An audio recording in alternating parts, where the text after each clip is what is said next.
So hello everyone, आज हम बात करेंगे क्वांटम मैकेनिक्स की लीनियर अलजेब्रा के बारे में।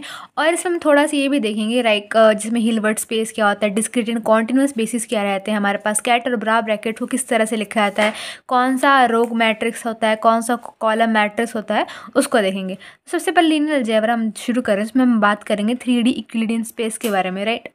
तो हम पहले देखेंगे कार्टेशियन बेसिस पे। एक होता है 3D यूक्लिडियन स्पेस होता है, वो होता है एक कार्टेशियन बेसिस से बनता है, एक स्फेरिकल बेसिस और एक सिलेंड्रिकल बेसिस। तीन तरह के पास बेसिस रहते हैं यूक्लिडियन स्पेस में। तो कार्टेशियन बेसिस को कैसे लिखा जाता है? a is equals to a x of i plus a Y of J and A Z of k. ये सारा क्या है? ये जो है ये सारा लीनियर कॉम्बिनेशन है, ठीक है। लीनियर कॉम्बिनेशन, लीनियर का मतलब होता है सेम पावर और कॉम्बिनेशन का मतलब होता है ऐड करना, right. So I J and के क्या है हमारे पास? ये आई एंड जे के जो है ये हमारे पास क्या है? बेसिस, जो बेसिस होता है उसको फॉर्म करते हैं। अब यहाँ पे लिखे है कि ए जो है और ए एक्स है। ये जो ए है, ए का प्रोजेक्शन जो हो रहा है वो अलॉन्ग आई हो रहा है, वो है ए एक्स। ए का प्रोजेक्शन अलॉन्ग जे हो रहा है, वो है ए वाई। ए का प्रोजेक्शन अलॉन्ग के हो रहा है, वो है ए जेड, ठीक है। ये याद करने की चीज़ है। जैसे यहाँ में लिखा है मैंने कि जैसे ही प्रोजेक्शन बदलेगी वैसे वैसे बेसिस भी हमारे बदल जाएंगे, क्योंकि प्रोजेक्शन चेंज हो रही है। बेसिस क्या है? आई एंड जे के, इसकी प्रोजेक्शन बदल रही है, फिर अगली प्रोजेक्शन बदल रही है, प्रोजेक्शन बदल रही है, तो बेसिस आई जी एंड के भी चेंज हो रहे हैं, राइट। नेक्स्ट आता है स्फेरिकल बेसिस। स्फेरिकल बेसिस हम आर थीटा एंड फाई की सहायता लेते हैं। तो ए है, ए को किस तरह से लिखा जाएगा? ये लिखा जाएगा a r of r, a theta of theta, a phi of phi.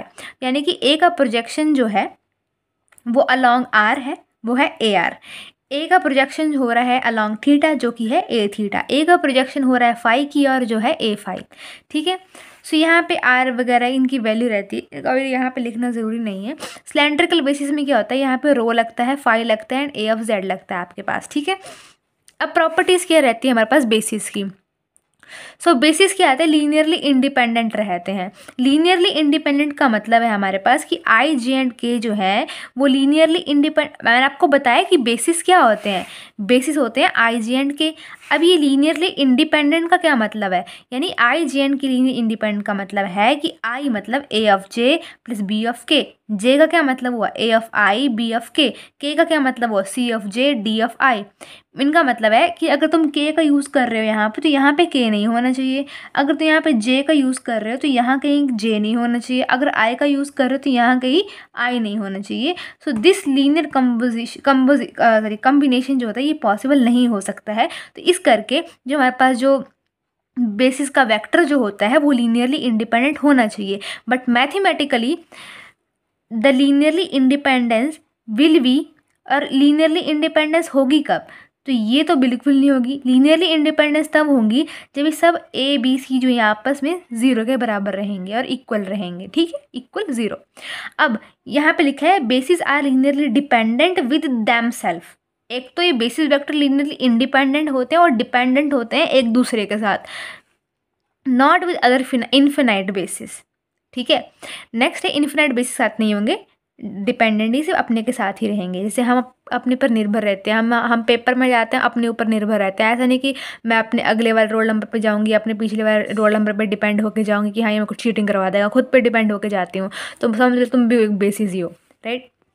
Next है basis vector should be mutually orthogonal. अब ऑर्थोगोनल हम एक्चुअली में ना ऑर्थोगोनल को बोलते हैं परपेंडिकुलर, लेकिन हम अब बड़े हो गए, अब परपेंडिकुलर की हम बात नहीं करते। देखो हमारी बात होती है बड़े बड़े पैमानों पर, हम बात करते हैं ऑर्थोगोनल की, राइट। और एक होता है नॉर्मलाइज्ड, नॉर्मलाइज्ड टू यूनिट। ये नॉर्मलाइज्ड का मतलब होता है मैग्नीट्यूड, ठीक है। सो जैसे आई जे एंड के जो है इनकी normalisation 1, r theta and phi normalisation 1। Normalisation क्या होता है? इनका मैग्नीट्यूड जो है वो यूनिटी के बराबर है, राइट। नेक्स्ट है वो समझाने के लिए था, the set must be complete. अब सेट कंप्लीट होना चाहिए, तो मैंने यार एक्चुअली में हिंदी में लिख दिया था खुद के लिए समझने के लिए। कंप्लीट का मतलब है यहाँ पर लिखा है मैंने कि 3D यूक्लिडियन स्पेस से कोई भी वेक्टर उठा रहे हैं हम, 3D में से हम कोई वेक्टर उठा रहे हैं, राइट। और उसको क्या कर रहे हैं हम? रिप्रेजेंट करने के लिए आई जे एंड के इज सफिशिएंट, ठीक है। आई जे एंड के ही उस वेक्टर को बताने के लिए काफ़ी है, तो औरों की ज़रूरत ही नहीं है। तो उसको हम बोलते हैं कंप्लीट, समझ रहे हो। मान लो हम ये उठा रहे हैं 3D यूक्लिडियन स्पेस में से हम ए वेक्टर उठा रहे हैं और आई जे एंड के सफिशिएंट है तीनों डायरेक्शंस को बताने के लिए, तो उसको बोलते हैं कंप्लीट। ठीक है। फोर्थ, जैसे आपके पास ये वेक्टर है, राइट, ये स्केलर रहता है ए एक्स, ये आई जे एंड के क्या होते हैं, वेक्टर्स रहते हैं, right. So we need scalars and vectors to make vector space with 2 operations. सबसे मेन बात, हमें स्केलर्स और वेक्टर्स की ज़रूरत रहती है वेक्टर स्पेस को बनाने के लिए 2 ऑपरेशंस के साथ। तो scalar multiplication and vector addition, ये 2 चीज़ें रहती हैं, एक ए एक्स इंटू आई और ए x into I plus a Y into जे। ये प्लस एंड मल्टीप्लाई का साइन मैंने डार्क करा है, इसका मतलब ये है कि हमें क्या कहते हैं, स्केलर मल्टीप्लिकेशन और वेक्टर एडिशन की बहुत ज़्यादा नीड होती है वेक्टर स्पेस के अंदर, राइट। अब हमारे पास टॉपिक आता है linear vector space. Linear vector space में 2 तरह के सेट्स रहते हैं, सेट ऑफ एलिमेंट्स रहते हैं, एक स्केलर्स होते हैं और दूसरे होते हैं हमारे पास वेक्टर्स। ठीक है। और 2 अलजेब्रिक रूल्स भी हमारे पास रहते हैं, स्केलर मल्टीप्लिकेशन का रूल और वेक्टर एडिशन का रूल, राइट।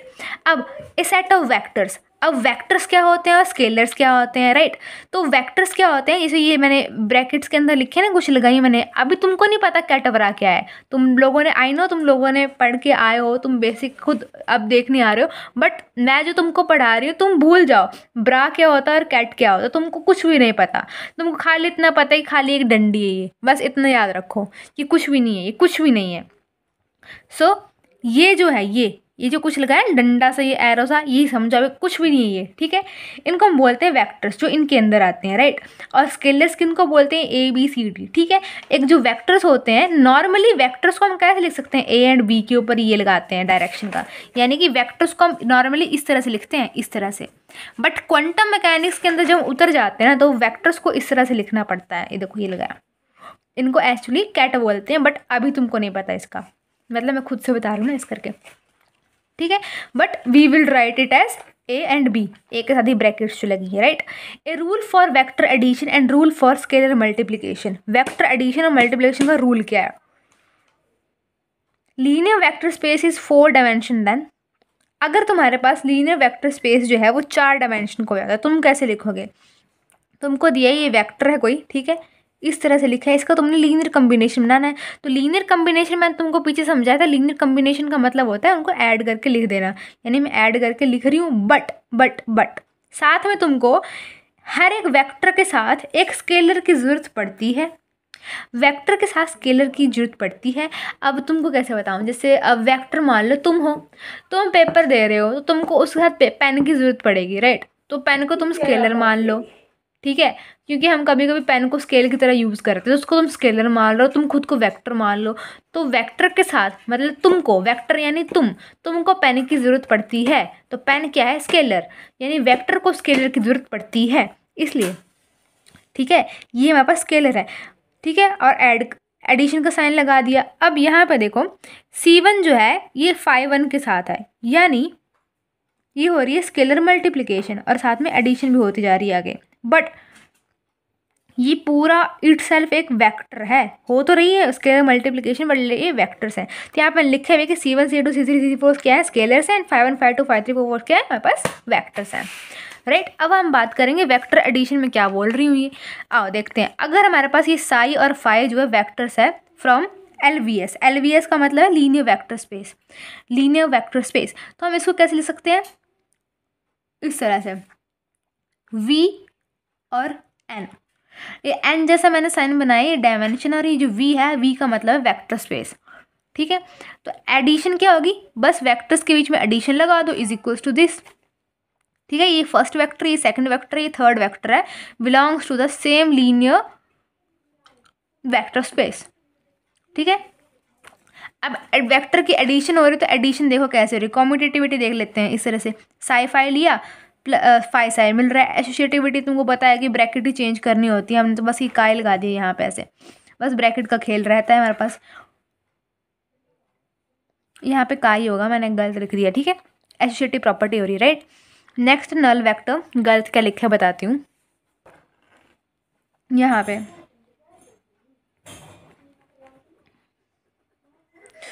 ठीक है। Next null vector, for each vector psi there exist a vector 0 नहीं बोलेंगे, इस तरह से बोलेंगे, राइट।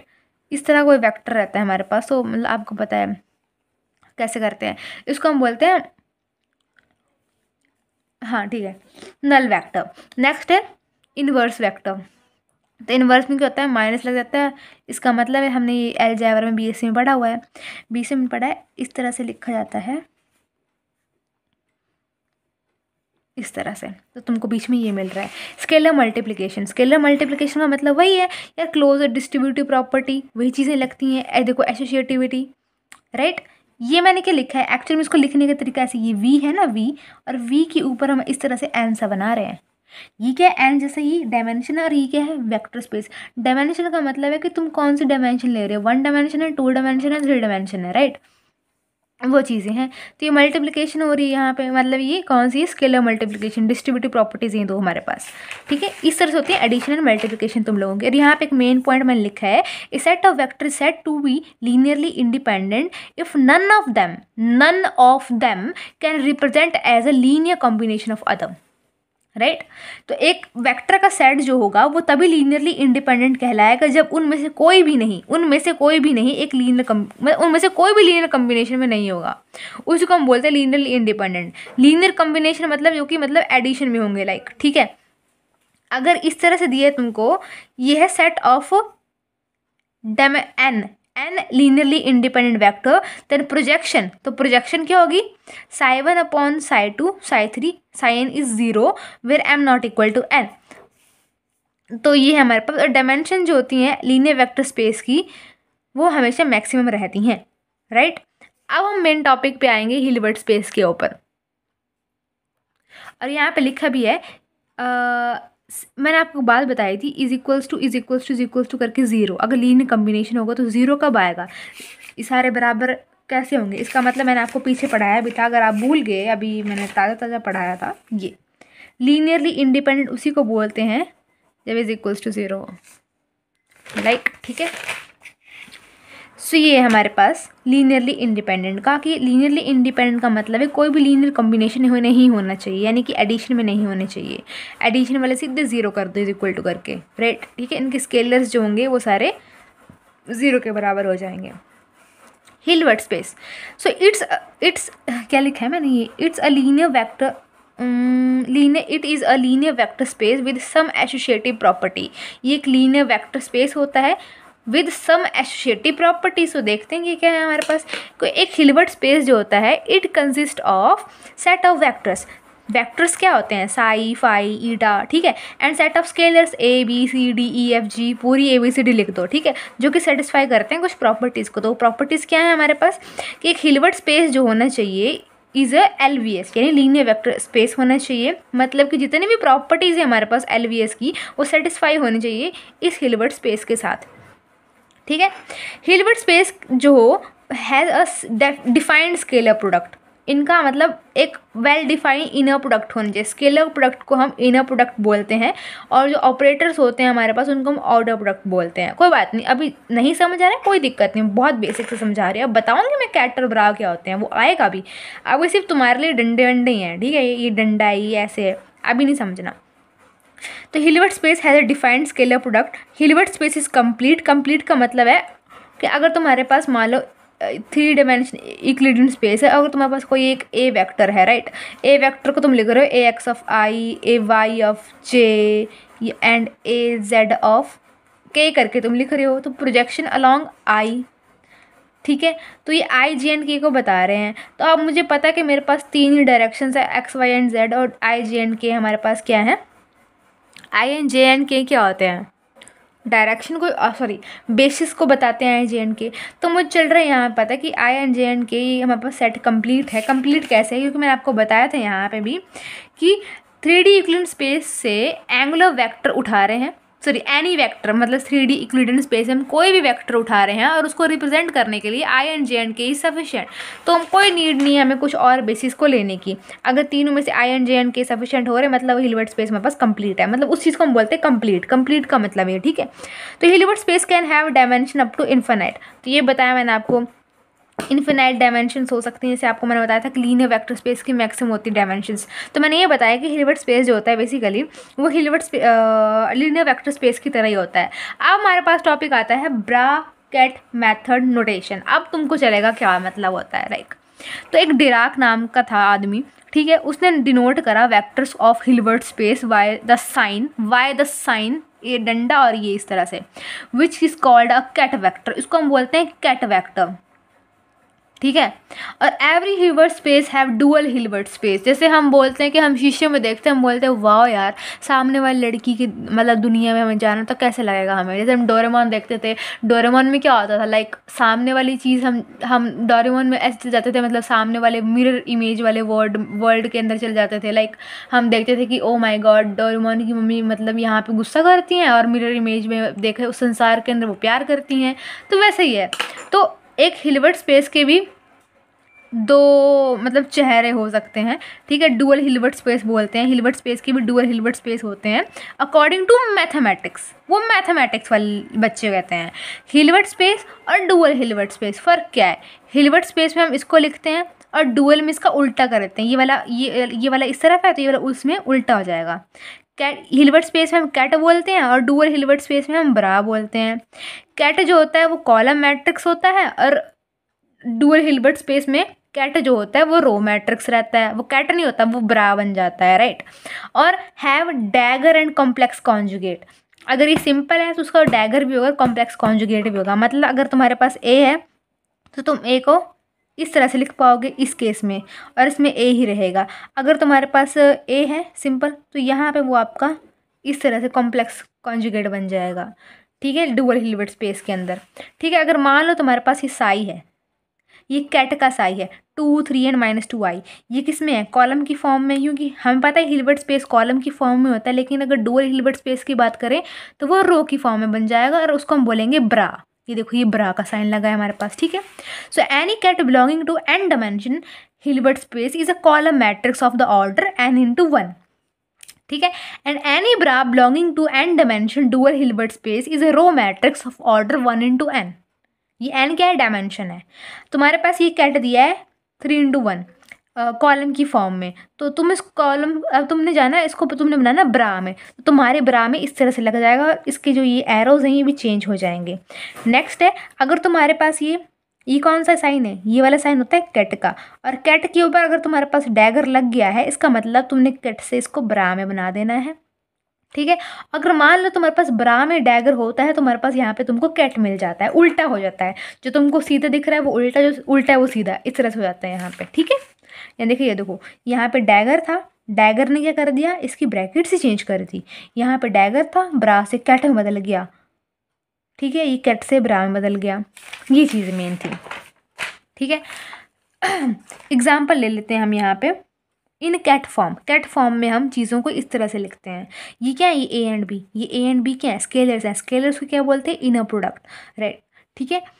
और अगर हमको ब्रा फॉर्म में बनाए तो यहाँ पे कॉम्प्लेक्स कॉन्जुगेट लग रहा है और ये साइन भी चेंज हो जा रहा है, यहाँ पे भी चेंज हो रहा है। एग्जाम्पल के तौर पे अगर तुम्हारे पास ये फाई को हम बोल रहे हैं ए ऑफ साई, ये कैट की फॉर्म है, ये भी कैट की फॉर्म है, तो ये कैसे चेंज हो जाएगा, ये ब्रा में बदल जाएगा और इसका स्टार बन जाएगा, कॉम्प्लेक्स कॉन्जुगेट बन जाएगा और यहाँ पे भी इसकी एरो चेंज हो जाएंगे, यानी ब्रा फॉर्म बदल जाएंगे।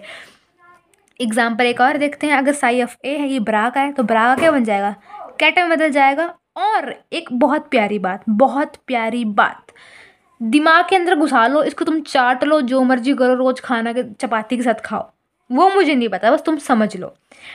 तुम्हारे पास ब्रा दिया गया है और एक क्या है हमारे पास, स्केलर है, राइट।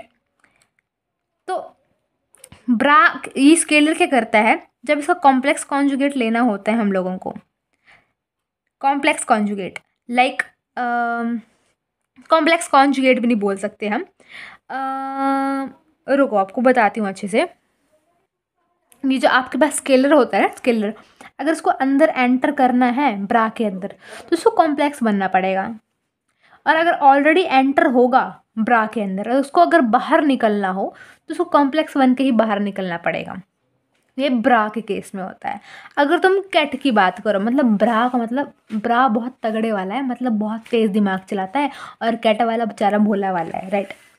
तो अगर तुमको कैट के अंदर अगर अपना ये जो आई मीन स्केल अगर अंदर डालना हो तो वैसा का वैसा रहेगा, हाँ मैं शरीफ हूँ, अगर बाहर निकालना हो तभी वैसा रहेगा। लेकिन ब्रा के केस में अगर कॉम्प्लेक्स सिंपल अंदर जाएगा तो वो कॉम्प्लेक्स बन जाएगा, और अगर सिंपल अंदर होगा तो बाहर निकल के वो कॉम्प्लेक्स बन जाएगा, ठीक है। नेक्स्ट है हमारे पास, तो कहने का मतलब यही है मेरी माँ जो भी है देख रहे हैं, हिल्बर्ट स्पेस में अगर तुम डैगर का इस्तेमाल करते हो, डैगर का मतलब ये डैगर का अगर तुम इस्तेमाल करते हो, जो अंग्रेज वगैरह का होता है ना वो साइन, जैसे हमारा ओम होता है, ठीक है। तो अगर तुम डैगर का इस्तेमाल करते हो तो वो बनाता है डुअल हिल्बर्ट स्पेस। मतलब अगर वेक्टर है तुम्हारे पास तो वो ये कैट से बन जाएगा ब्रा में, ठीक है। स्केलर है तो वो उसका कॉम्प्लेक्स बन जाएगा। मैट्रिक्स तुम्हारा कॉलम में है हिल्बर्ट स्पेस के अंदर, तो वो क्या बन जाएगा, रो में बदल जाएगा, ठीक है। जैसे कॉलम में है तो वो बन जाएगा रो में। So this is all about this video. 20 minute की होगी। अब मैं नेक्स्ट वीडियो में आपको इनर प्रोडक्ट के बारे में बताऊंगी, तो स्टे ट्यून।